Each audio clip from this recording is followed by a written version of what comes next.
The following is a Hoop Ball presentation.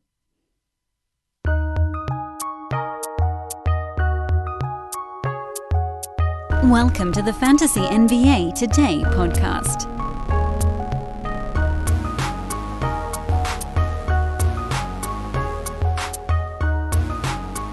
Sweet, sweet, glorious Friday. We arrive at the end of another week, the end of... I've already forgotten. Did we decide this was week 8 of the fantasy offseason? I got to do this count at the beginning of every episode because I can't remember where I was. 4, 5, 6, 7, yeah.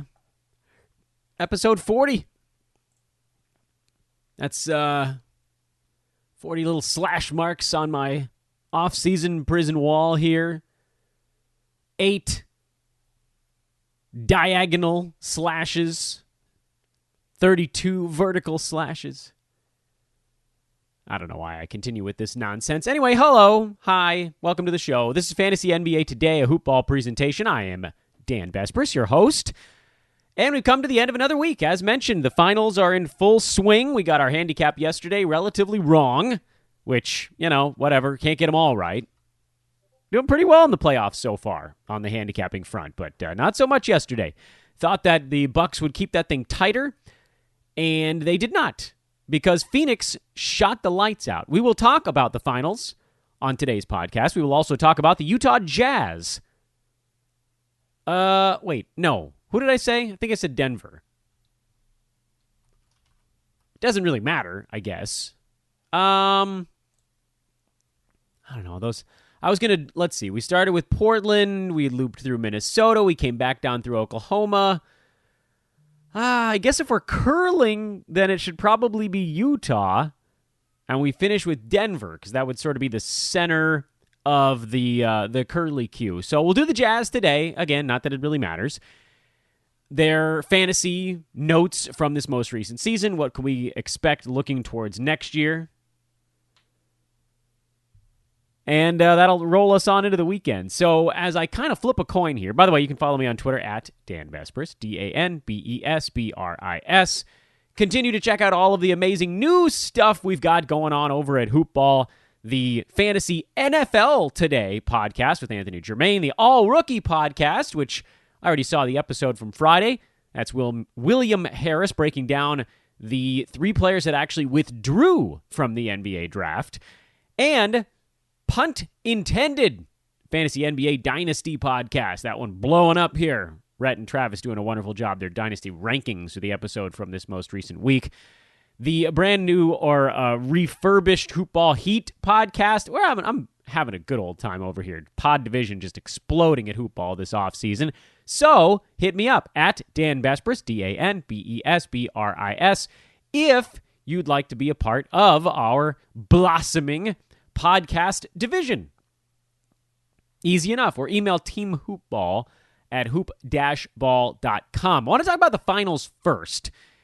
It's fresher in my mind. Reminds me of an old Mitch Hedberg joke. But on Thursday evening, the Suns reined in 23 pointers and beat the Milwaukee Bucks 118-108.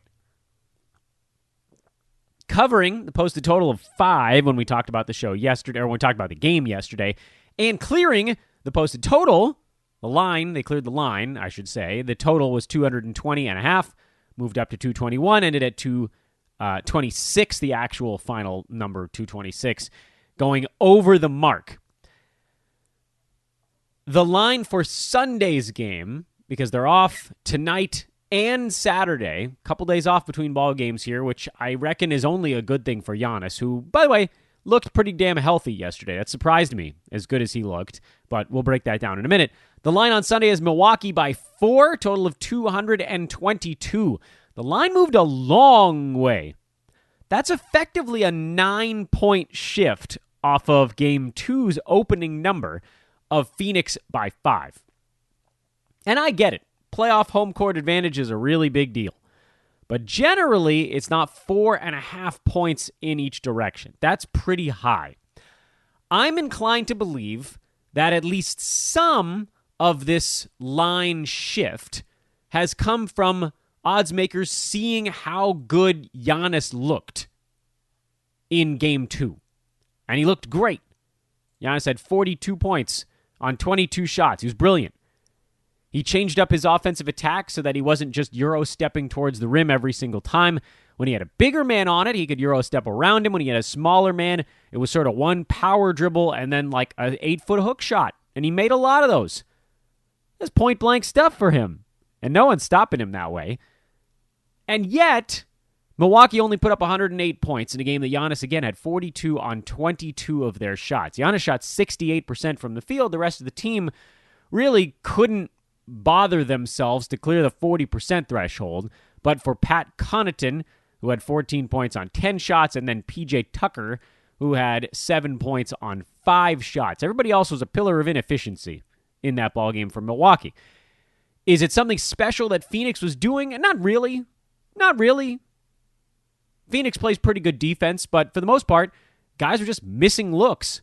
It was just missed shots. The Milwaukee side, Bucks shot 45% as a team. They're never going to shoot the free throw well because Chris Middleton is sort of their only truly good foul shooter on that Milwaukee side. And Giannis takes most of it. He took 18 of their 23 free throws in this ballgame, and he missed quite a few, almost half. But the turnover situation was better for Milwaukee. The thing that didn't really get cleaned up is that they didn't slow down the Suns. Phoenix scored 118 again in each of the first 2 ball games. The difference in Game 2 is that Milwaukee scored an extra 3 points, mostly because they turned the ball over a few times less. That's like really the one notable difference in these 2 ball games. On the Phoenix side, putting up 118 on 88 shots again with not that many free throws, by the way. Another note to, I guess, how consistent the Suns are, but the fact that they shot the ball so well in Game 2. Just shot the lights out. 49% from the field and 23 pointers. A lot of their shots were coming from downtown, and a lot of those were going in. Which is why I made an appearance with my friends over on BetQL this morning, that awesome betting network. And the point I wanted to make on that appearance was that this series actually isn't as overwhelming as it looks so far. That is to say, yes, Phoenix has won each of the first 2 games by double digits, but it's very easy to see a path to Milwaukee keeping every one of these ball games tight. The one thing I don't see from watching these finals games is a path for Milwaukee to win a ball game going away. And that's, I guess, to be expected. It's the finals, and the Suns have shown themselves to be incredibly resilient. And even on a bad game, Chris Paul still goes 10 for 20 from the field now that he's healthy again. Those slow games for CP3, the only ones we saw were when he was coming back from quarantine and he didn't really have his wind or his legs or whatever you want to talk about. So here's what I'm talking about. Here's what I'm getting into on this series. We talked about anomalous performances from Game 1. The Suns were an anomalous performance at the free throw line in the first ball game. That was something that probably wouldn't be replicated. And sure enough, in Game 2, they didn't shoot nearly as many free throws, and they made them at a slightly lower clip. Still good, but slightly lower. But they counterbalanced that with an anomalous performance from the three-point line. Now, an anomaly here, we need to be clear, doesn't mean that it never happens. It just means it's more the outlier. It's the exception and not the norm. The Suns played 72 regular season games. They had 23 pointers in, I believe, 4 of those 72, which is not 0 and not 1. It didn't happen 0 or 1 time. It happened a couple of times, but it's a handful over 5 months. Devin Booker hit 7 3-pointers in this game, which, by the way, would have been the most he'd hit all season if he didn't hit 8 against the Lakers like 4 weeks ago. Anomalous performances. That's not his game. He's not a big 3-point shooter. The Suns have turned Phoenix to a certain degree into a 3-point shooting team, and it worked for the Suns yesterday. They had enough open looks, and they They hit some big shots. That was really the thing. Big shots, big moments. Phoenix was knocking those shots down. But there were some stretches. Bucks were down 13 early in the fourth quarter. They went on a 7-0 run. Suns called timeout. Came out of the timeout. Missed a shot, offensive rebound. Missed a shot, offensive rebound. Buried a three-pointer. Then hit a 2 the next time down on a last-second Jay Crowder shot. And suddenly it was back up to a 12-point game again. 11-point game again. Guess that doesn't really matter that much, 12 or 11. But these were those moments you're talking about. If the Bucks get a defensive rebound there, if the Bucks use their godforsaken challenge, why are coaches so reticent to use their challenge? There was a play when I think Milwaukee was down 9 or 8, and Cam Payne was trying to run a fast break, and he dished a pass and then barreled straight into Brook Lopez, and Lopez got called for a blocking foul. I mean, like, it was clear as day that Payne was setting a moving pick. Milwaukee chose not to challenge. Brook Lopez picked up another foul, a shooting foul, on the very next possession. Cam Johnson hit 2 free throws, and it was back into a double-digit ball game again. Like, that could have been a 4-point swing. What if Milwaukee gets the overturned call, hits a bucket, and suddenly it's like a 2-possession game? Not that, like, you guys know my beef with Coach Bud and his reluctance to make the adjustments necessary. This wasn't that. This was a heat of the moment, like, what are we saving this thing for? Was that at the end of the third quarter, beginning of the fourth? I think that was around when that happened. Maybe it was a little bit later. How much more time? This is like in baseball, if something critical happens in the 7th inning and a manager's like, well, I'd like to save my challenge for the 9th. On the what? 5% chance something happens in the 9th inning that might be worth challenging? Odds are, if you can save a possession or points or a foul on your big man or whatever it happens to be, you should probably do it if it's in the third, fourth quarter. First quarter, fine. Let something like that go. I don't care that much about talking about what the coaches did right and wrong. I want to talk about betting percentages again. Percentages would tell us the Suns are probably not going to hit 23-pointers in another ball game immediately. Maybe it'll happen again in the playoffs. I don't know. Maybe they do it again later in the finals here. That's the only opportunity left in these playoffs. But odds of it happening 2 games in a row while shooting 49% and just hitting everything. Mikhail Bridge is 27 points. Like, look at the breakdown on this. Booker, 7 threes. Bridges, Crowder, CP3 all had 3 apiece. Meanwhile, Chris Middleton could not throw a stone in the ocean. Drew Holiday could not throw a stone in the ocean. I actually, personally, I like what Drew Holiday's doing defensively. I think he actually did a decent job on Booker and CP3 when he was out there. He forced those 2 guys into 9 combined turnovers, not by himself, but he was in the middle of a bunch of them, even if he didn't get credited for every steal. The way he plays defense impacts a ball game even when he stinks on offense. Chris Middleton was the offensive problem in yesterday's ball game, and then defensively, I don't see the Bucks changing it up very much. Milwaukee does, to a certain degree, rely on the length of a playoff series working in their favor. The longer they can go, the heavier the legs get. They want their opposition taking jumpers far, far away, even if they're a little bit open, as opposed to getting stuff right in front of the rim. It's why what DeAndre Ayton was able to do in Game 1 was actually such a huge surprise, because that's the thing they usually try to take away, is the easy shot near the bucket. And Ayton, not surprisingly, was much more normal offensively and defensively, at least on the rebounding perspective in Game 2. He was actually pretty good defensively overall. Ayton did his job. He clogged the paint.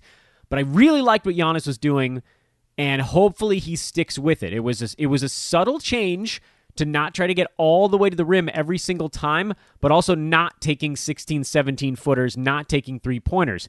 It's the in-between to the in-between. Meaning, it's not a mid-range game. It's close proximity, but it's not a layup. Baby jumpers, 5, 6, 7, 8, 9 feet away, inside the free throw line, painted area, hook shots, things of that nature. That's easy money. That's easy money because he's so fast and so long. There's literally no one on earth that can deal with him doing that. That's a great playoff attack mode for Giannis. I actually like Milwaukee to win Game 3, but the 4-point number is big to me. Like, I know that desperation is baked in there, and so that That kills me. I think Phoenix scores at a lower clip in Game 3. I think the other non-Giannis guys actually probably play better in Game 3. And I still think that odds makers have these totals relatively tight to the number. Bucks had about 113, 111-ish possessions in Game 2. Something of that nature. It was, like around 112. They underachieved because they shot the ball and couldn't make their free throws. Phoenix, on the other hand, had only about 107 possessions, and they way overachieved thanks to all the three-pointers, the good shooting, the low free throw count, or they might have even gone a bit higher. Roll that all together, Milwaukee with a slight rebounding advantage, 112, 107, 219. I mean, we're still talking about the same general pace of play. The total only got adjusted up by a point, which doesn't create much of a wiggle area on the under, ever so slightly to the under in a close ball game. I was wrong about yesterday's game being decided in the final minute. I really thought it was going to be closer, but I didn't see Phoenix hitting that many shots. Let's talk about the Utah Jazz, or as the old Jimmy Kimmel bit was, Karl Malone bit, he called them the Utah Jazz. The Utah Jazz had a weird season. They were brilliant during the regular season and pretty bad, honestly, in the playoffs. Pretty bad. They have their key pieces signed for the better part of a decade. Rudy Gobert, Donovan Mitchell, each of those guys, if you include player options, are signed through the 2025-2026 season. That's a long time. Boyan Bogdanovic has 2 more years on his deal. Jordan Clarkson has 2 more years and a player option on his. Joe Ingles is about to be an expiring contract. Derek Favors 1 more in a player option. Royce O'Neal 3 more years on his deal. The only big contract coming off the books is Mike Conley. Now, it also happens to be that Conley's contract from this season was their biggest. Conversely, Donovan Mitchell's rookie deal. Hi, I'm Jonathan Shokrian. I was inspired to start MeUndies because I was sick and tired of all the underwear brands out there that didn't feel like they represented me. I wanted to recreate underwear and make it comfortable, fun, and expressive. If MeUndies had one rule, it would be just be yourself. Self-expression is a big part of our company because we want everyone to feel like they can represent themselves. It's all about me. Our original fabric is made out of micromodal. Many have a hard time even just pronouncing it, but it's so soft and buttery you just want to rub it on your face. MeUndies comes out with more prints than any other underwear brand in the world. New prints every week. Some of my favorite prints are Funny Bones, our 420 prints, and even St. Patrick's Day. Best of yet, we offer MeUndies in sizes extra small to 4XL, so there's something for everybody. If you've never tried MeUndies, we want to give you 15% off plus free shipping. Just go to MeUndies.com/JON. That's MeUndies.com/John. Just ended, so his salary just went up by $25 million a year. Everybody else gets some sort of raise. Rudy Gobert gets a raise. Boyan, his number goes up a little bit. Joe Ingles, etc. What all that rolls together is kind of canceling out whatever benefit Mike Conley coming off the books is for Utah. They can re-sign Conley and go farther over the cap if they want to. Like, there's almost no chance that Conley's making $34.5 million this coming season. But he probably is going to seek something, I'm guessing, more than what Utah could offer. And if you're Utah, you liked what you got out of Conley, but you also, I think, were pretty disappointed in his ability to stay on the floor. That's something you need. Especially if you're going to miss regular season games, it's sort of forgivable. But if you're going to miss playoff games too, that's no good. He played 51 out of 72 regular season games on a team that, for the most part, oddly, aside from Donovan Mitchell, was pretty damn healthy this year. Donovan Mitchell missed 19 games. That was the big one. Conley was on and off the basketball injured list with his different nagging injuries, but Rudy Gobert played them all, basically. Clarkson, Ingles, Royce O'Neal, Boyan Bogdanovic, those guys basically played every game this year. So Utah was not particularly beset by injuries.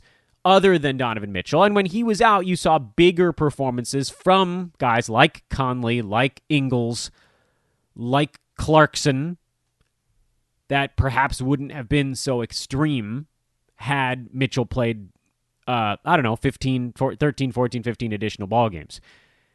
That said, let's break down their fantasy stuff. The best fantasy player on Utah this year, and it was a runaway, was Rudy Gobert. Maligned though he may be at times, Rudy Gobert was the best fantasy player on that roster. He was number 21 on a per-game basis. He played in 71 out of 72 games, which makes him a first-round pick by totals. And there's almost no reason to believe that his numbers fluctuate at all. Utah's not magically about to become a 5-out offensive team. They're built defensively around having Gobert's incredible rim protection behind them. His impact is diminished in the postseason when you can sort of speed run him off the floor. But he's still the defensive player of the year. And even if you disagree with that assessment, he's still, at the very least, inside the top 5 for impacting the most stuff defensively during the regular season, at least. Forget what you remember about their playoff run. 14 points, 13.5 rebounds, almost 3 blocks a game. That was the big thing for Rudy. We talked about that during our Dan Besbris Old Man Squad in review portion of this offseason. His blocks were back up, and his value went back up. It was pretty damn straightforward. If you block shots, you're golden. He's also shown himself to be quite durable. Again, last 3 seasons, he's missed 1 game, 4 games, and 1 game. That's pretty damn good. 6 games over 3 years. After he had that weird stretch where he was alternating between hyper-durable seasons and ones where he'd blow his knee out for 2 months. Well, now he's staying on the floor. He's shooting in the mid to high 60% from the field. He's low 60s at the free throw line. He's going to be at 10 rebounds per game or more every year. He's averaging 11.3 over his career. This season he was at 13.5. Last year he was at 13.5. And again, that big key was that as a career marker, he's at 2.2 blocks per game. He's at 2.7 this season. Even if that 2.7 comes back down to 2.3, which is about where he's at in 30 to 31 minutes per game career-wise, he's still durable enough to be a second-round guy. Crap, he's almost durable enough to stay inside the first round. There's a weird, twisted universe where Rudy Gobert just magically shoots 65% at the free throw line instead of 62%, and that would actually bump up against whatever potential losses you might see in the shot blocking department. He's been able to mitigate the losses on the offensive side with better rebounding and better shot blocking and terrific field goal percent. 68% this year, 69% last season. I see no reason why Rudy Gobert shouldn't be right back on the Dan Besbris Old Man Squad. Because as strong as he was this year, he got drafted outside the top 30 this season. I would argue largely because the previous year he was number 33 on a per-game basis. But even if you go back to COVID-shortened last season, if you factored in the durability element, he jumps another round and a half again. Now, it's not entirely fair because his team actually went to the bubble and not everybody did. So pull those teams and games out. He played 6, I believe, of their 8 games in the bubble. And Rudy Gobert ends up at number 14 by totals last year. This is why, by the way, I think he remains a value going into next season. He was number 14 by totals last year, and he got drafted outside the top 30. He's number 7 by totals this most recent season. He probably goes, what do we think, as high as mid-20s? You think someone takes Rudy in the second round? I'd be very surprised. He's a third-round guy because that's just what people see in him.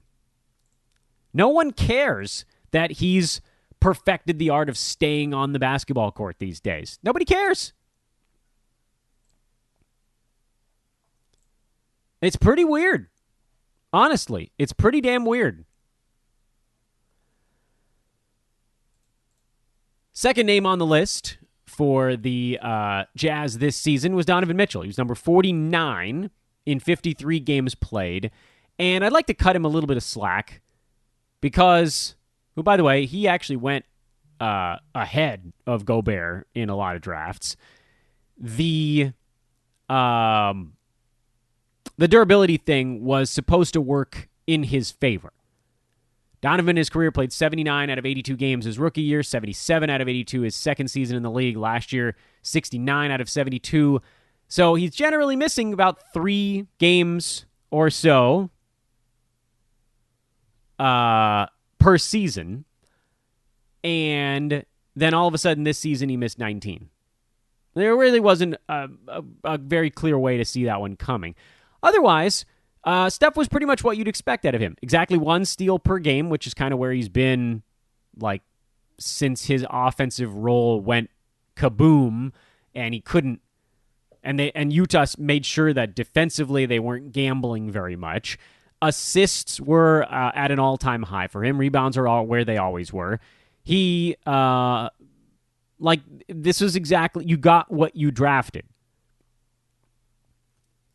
Shot 44%. That's the same as his career mark.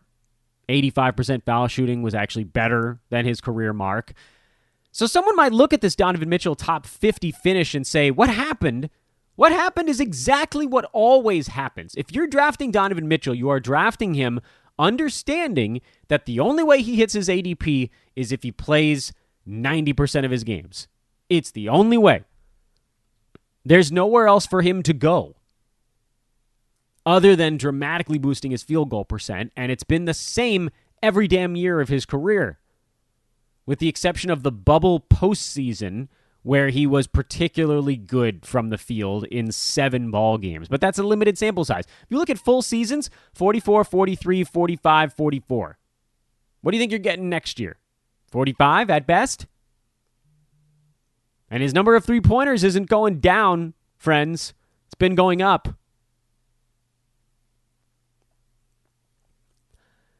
He'll be overdrafted. I bet my life on it for next year. Mike Conley was the third-ranked Utah Jazz player this season at number 57, but he missed 21 ball games, and he probably profiles as a roto-friendly type. I don't know where he's going to end up, but you could see him getting 12.5, 13 shots, mostly any place he does wind up. Someone's going to sign him to be a starting point guard, even as he approaches the later stages of his career, and with the understanding that he's not going to play all 82 ball games this coming season. So again, he falls into that category.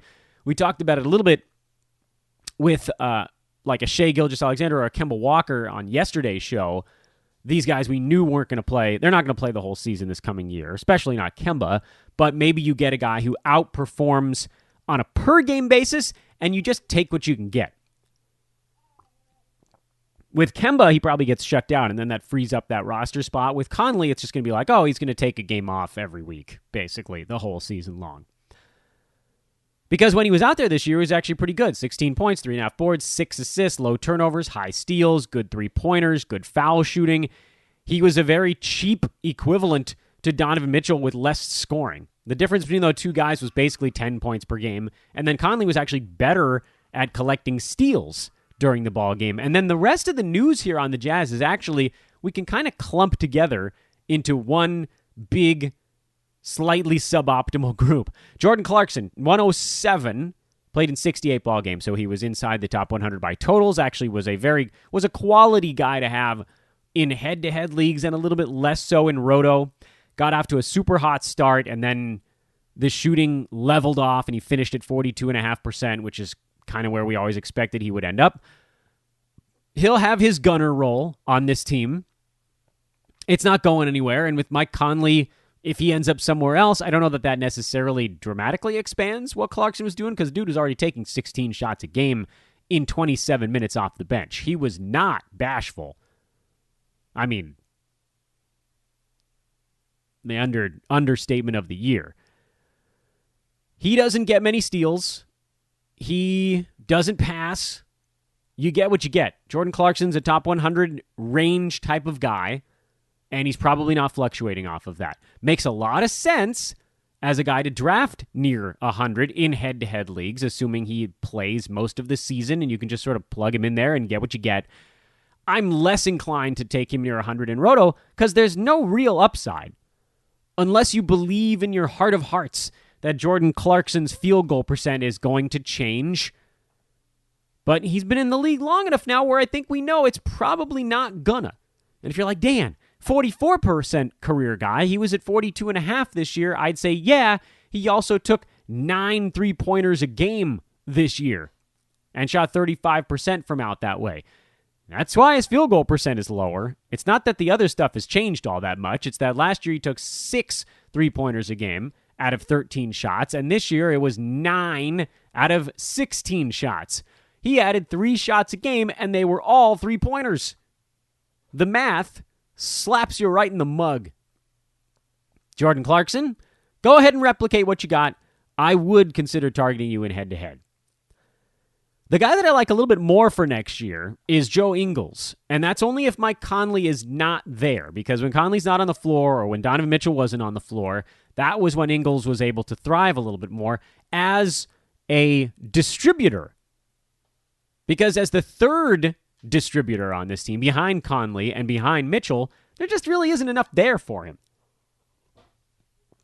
He had an historically strong shooting year, which perhaps Joe doesn't replicate, but he's also durable, so makes sense as a head-to-head late grab kind of guy. And there's a little bit of upside there on the chance he gets more run with the starters, on the chance the assist can creep back from 4.8 into the 5s, and on the chance that the other stuff holds relatively steady. If he picks up just a little bit of extra stuff, should Conley go somewhere else, that bumps him into the useful even in Roto departments.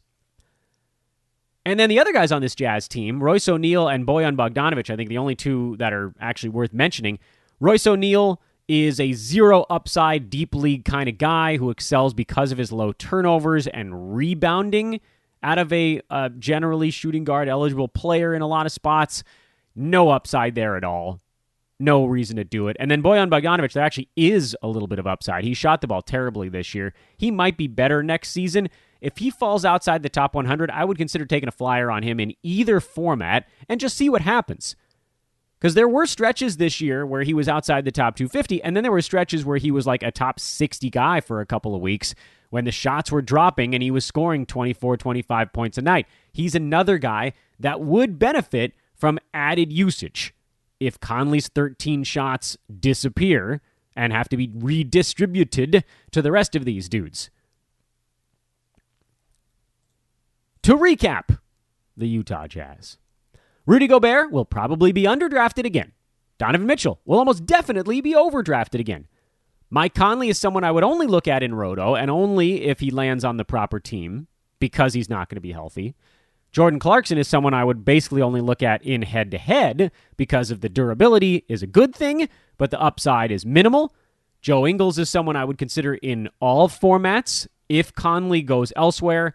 And Boyan Bogdanovic is someone I would consider in all formats, mostly if Conley goes elsewhere. But you could maybe even talk me into it, even if Mike sticks around. Because Boyan got his 13 shots a game. You just saw a significant drop-off. And I don't know, like maybe this is just the way things are going to be for him in Utah. But think back.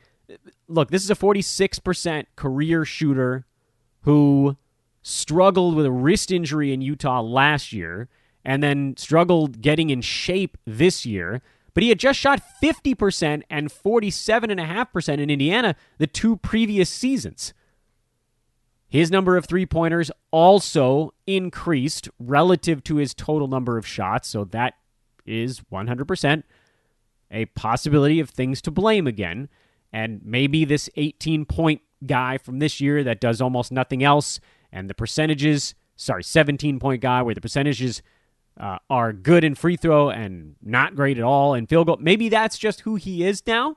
But if you're at like pick 120 and he's still on the board, it's worth a shot that maybe the field goal percent ticks back up by 2-3%, because that actually does push him into fantasy relevance. That's what it would take to not be, well, frankly, bad in field goal percent. Make yourself somewhat useful there, and then you're good in scoring, threes, free throw percent, and turnovers, and that'll get you kind of over the bar, barely. Finals Game 3, Sunday in Milwaukee. Enjoy it, everybody. We will be back with you on Monday to break down the results of that finals game and finish up the Northwest Division with the Denver Nuggets. I am Dan Vespers for Fantasy NBA Today, a hoop ball presentation. Enjoy your weekend. We'll talk to you Monday.